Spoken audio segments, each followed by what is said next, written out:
Un niño de 9 años murió en extrañas circunstancias en el asiento trasero de la camioneta de su madre. Según lo que se supo, el niño apareció muerto con el cinturón de seguridad enredado en el cuello.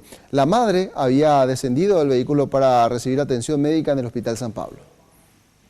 La víctima fue identificada como George de Jesús Arrieta. De acuerdo al reporte policial, la madre Andrea Martínez supuestamente había dejado al niño en el asiento trasero de su camioneta mientras realizaba una consulta médica.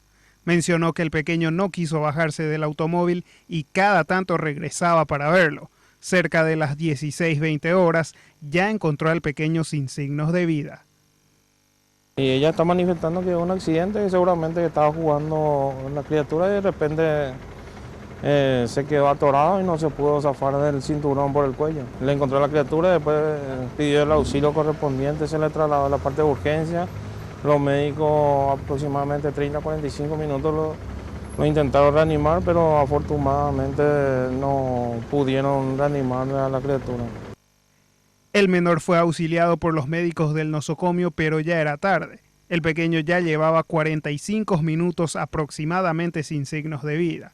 Para el médico forense, las circunstancias en que se dio el deceso son bastante llamativas, ya que en el automóvil no hay suficiente espacio para que se produzca un ahorcamiento.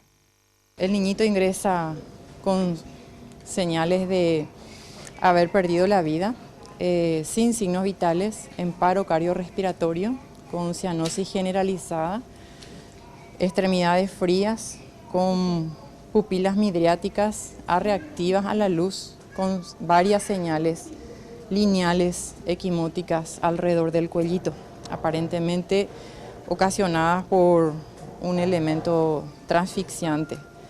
Lo que estaba comentando nomás que a pesar de que puede haber un ahorcamiento sin una suspensión completa,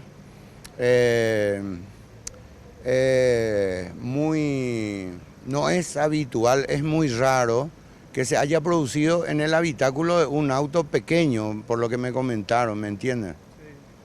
Es raro. El caso será investigado por la fiscal Patricia Galabrese, quien imputaría a la madre por falta al deber del cuidado.